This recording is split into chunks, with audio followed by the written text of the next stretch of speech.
코로나19 확산세가 다소 꺾인 모습을 보이고 있습니다. 하지만 가족 간 감염이 계속되고 있어 주의가 필요합니다. 제천에서는 33일 만에 신규 확진자가 한 명도 나오지 않았습니다. 한숨은 돌렸지만 감염병 특성상 낙관할 수 없는 상황입니다.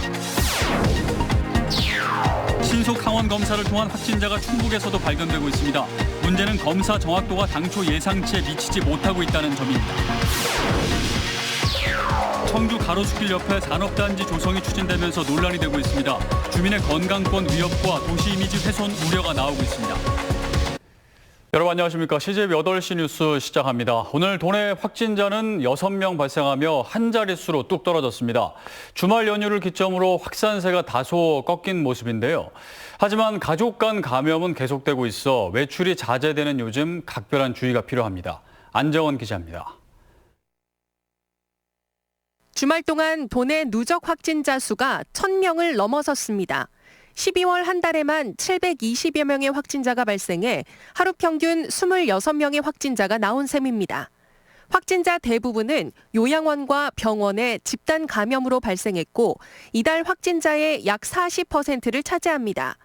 11일째 이어진 감염 취약시설 내 추가 확진이 오늘은 단 한 건도 발생하지 않았습니다. 대신 가족 간 감염이 위험 요인으로 급부상했습니다.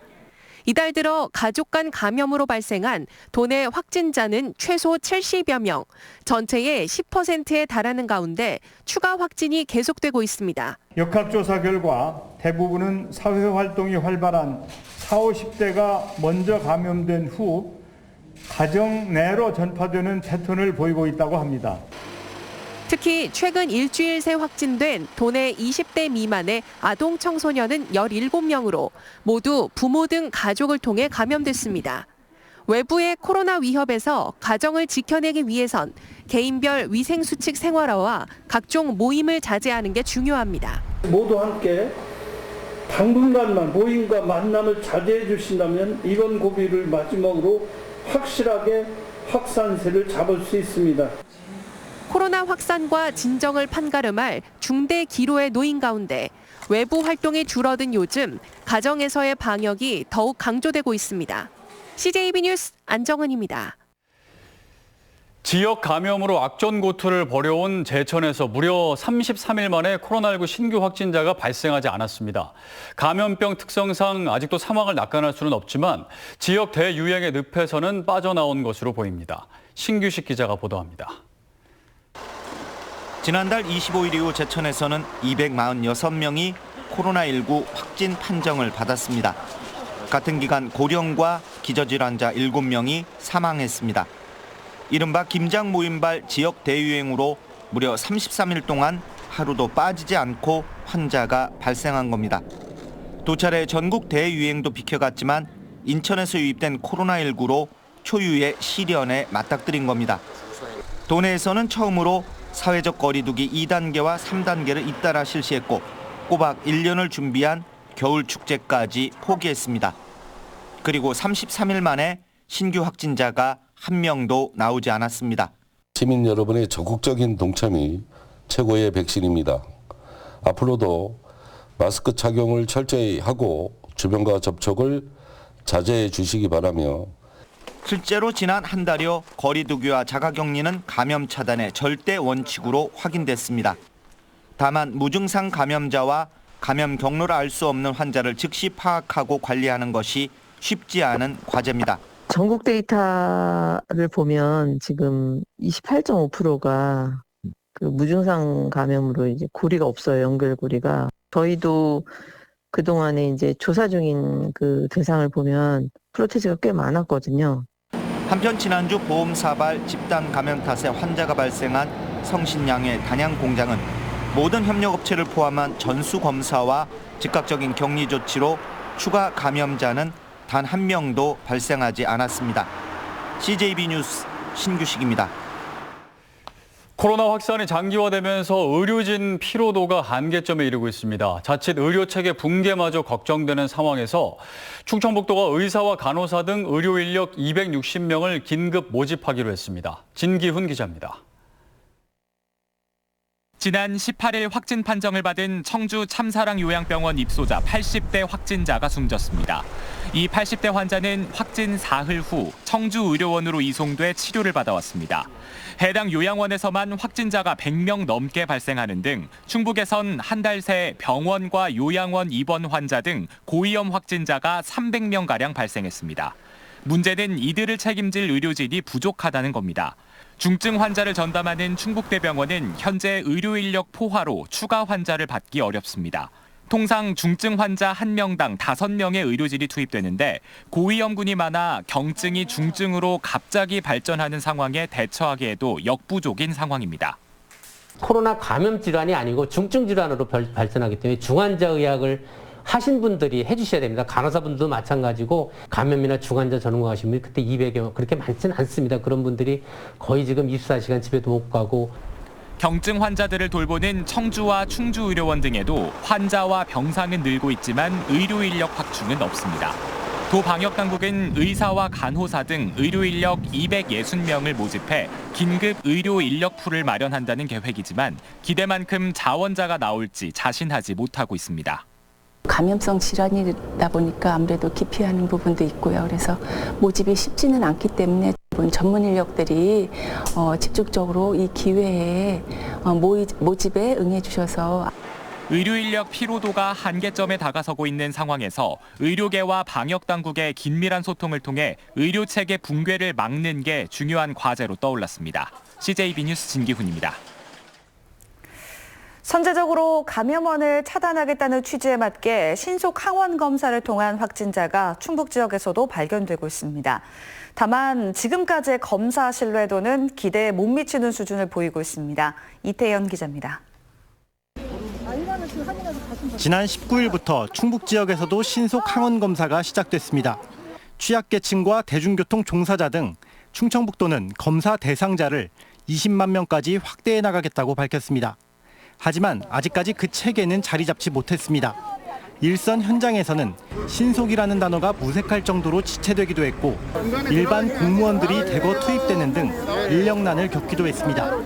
준비 딱 됐는데 인력도 부족하고 그런 상황에서 보건소에서는 밀어붙인 것 같아요. 현재까지 충북에서는 신속 항원 검사를 통해 13명의 감염자를 찾아냈습니다. 무증상 감염자를 찾아낸 건 분명 성과로 볼 수 있지만 문제는 검사 정확도가 당초 예상치에 미치지 못하고 있다는 점입니다. 신속 항원 검사에서는 6만 7천여 명을 검사해 모두 24명이 양성 반응을 나타냈지만 PCR을 통한 재검사에서는 13명만 양성으로 확인됐고 나머지 11명은 음성을 보였습니다. 정확도가 54%에 그치는 수준입니다. 더욱이 위음성으로 볼 수 있는 사례까지 나왔습니다. 최근 발열 등의 증상을 보인 음성군의 한 간호사는 신속 항원 검사 결과 음성을 나타냈지만 곧이어 실시한 PCR 검사에서는 양성으로 확인됐습니다. 음성으로 나왔다가 열이 있다는 소리를 듣고 근데도 음성으로 나와서 바로 PCR을 한 거예요. 성과와 한계가 동시에 나타나는 가운데 방역당국은 신속 항원 검사는 어디까지나 감염 차단을 위한 보조수단이라는 입장을 다시 한번 강조했습니다. CJB 뉴스 이태현입니다. 비수도권 민간병원 최초로 코로나19 거점 전담병원으로 지정된 오송 베스티안 병원이 184개 병상 전체를 코로나19 전용 병상으로 전환하기로 했습니다. 베스티안 병원은 감염병 차단에 최적화된 1인실 30개, 중환자 병상에 내년 1월 4일 5명을 시작으로 2주 동안 30명의 코로나 중증 환자를 입원시켜 치료에 들어갈 예정이라고 밝혔습니다. 또 중등증과 경증 환자를 위해 일반 병상 90병상에 추가로 64개의 병상을 투입하기로 했습니다. 청주시가 코로나19 확진자가 나온 소규모 교회 5곳에 대해 2주간 집합 금지 행정명령을 내렸습니다. 시는 이를 어길 경우 감염병 예방관리법에 따라 300만 원 이하의 벌금을 부과할 방침입니다. 앞선 지난 22일부터 27일 사이 이들 교회에서는 목사와 가족, 교인 등 29명이 코로나19에 연쇄 감염됐습니다. 청주의 관문인 가로수길 옆에 산업단지 조성이 추진되면서 논란이 되고 있습니다. 기존 중부고속도로 서청주 나들목에 이어 경부고속도로 길목에도 산단이 들어서면 도시 이미지가 훼손될 수 있다는 우려도 나오고 있습니다. 조용관 기자입니다. 임야와 농경지 등이 포함된 청주시 가로수길 옆 부지입니다. 이곳 강서동과 비야, 휴암동 일대 80만 제곱미터 규모의 산업단지 조성이 추진되고 있습니다. 지난 5월 도시첨단 산업단지 조성을 위한 투자 의향서가 청주시에 제출됐고 충북연구원에서 타당성을 검토하고 있습니다.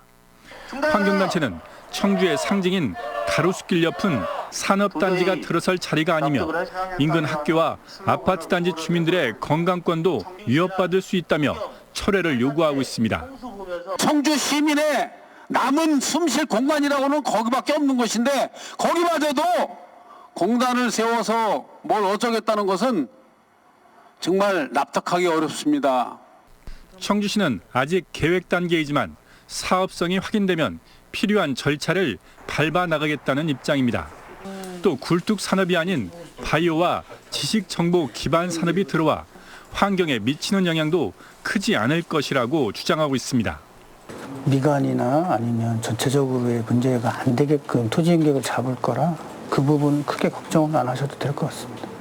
충북연구원의 타당성 검토 결과가 내일 나올 예정인 가운데 청주에는 현재 가동 중인 9곳 이외 12개 산업단지가 추가로 조성 중이거나 계획 중입니다. CJB 뉴스 조용광입니다. 다음 소식입니다. 청주 공항을 거점으로 한 저비용 항공사 에어로K가 운항 증명을 받았습니다. 국토교통부는 에어로K에 대한 안전 운항 체계 검증을 완료하고 항공안전법에 따라 국제, 국내 항공 운송 사업 증명을 발급했다고 밝혔습니다. 이에 따라 에어로K는 국토부의 노선 허가 취득이나 운임 신고 등의 절차를 거친 뒤 운항 개시가 가능해졌습니다. K건설이 2021 희망나눔 성금 1,000만 원을 충북 적십자사에 기부했습니다. CJB에서 열린 전달식에서 K건설은 지역사회와의 상생과 사회공헌 활동에 적극 나서겠다고 말했습니다. 도시개발 전문인 K건설은 오송 역세권 사업을 맡아 대전 사옥을 오송으로 이전했습니다. 오늘 오전 11시 20분쯤 청주시 청원구의 한 건물에서 흉기를 든 30대 남성이 건물에 인화물질을 뿌리고 불을 지르겠다며 소동을 부려 경찰과 9시간 넘게 대치하고 있습니다. 이 남성은 해당 건물 4층의 헬스클럽 업주에게 손해배상을 요구하며 헬스장 집기류 등을 건물 밖으로 던지고 창문을 파손하는 등 난동을 부리고 있습니다. 현장엔 경찰 특공대와 소방당국 등이 출동했으며 경찰은 이 남성과 접촉을 시도하고 있습니다. 충북교육청은 학생과 학부모, 교직원이 예산 편성 등에 참여하는 학교 회계 시범학교를 운영한다고 밝혔습니다. 시범학교는 사직초와 예성초, 옥천여중, 대소중, 충북고로 모두 5곳입니다. 학교 구성원들이 의견 수렴 회의 등을 통해 예산 편성부터 결산까지 교육과 관련된 학교 재정 운용에 참여하게 됩니다. 진천군의 첫 행복주택이 오늘 입주를 시작했습니다. 진천군이 부지를 제공하고 LH가 404억 원을 투입한 진천 행복주택은 15층, 세계동 450세대 규모로 건립됐습니다.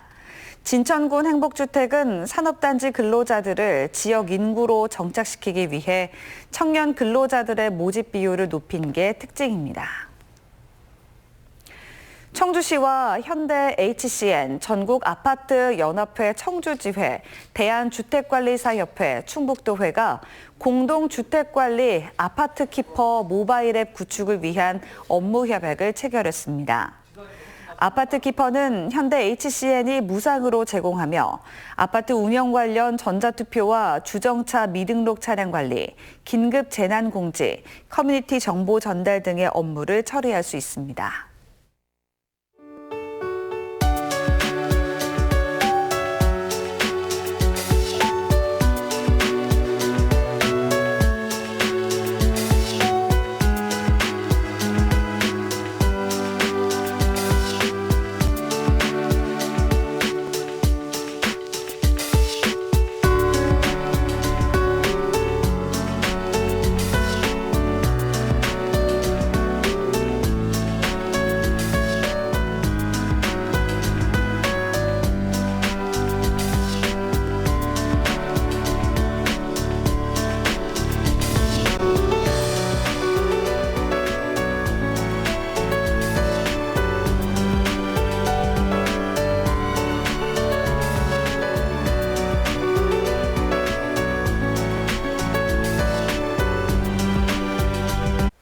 이상으로 CJB 8시 뉴스를 모두 마칩니다. 시청해주신 여러분 고맙습니다.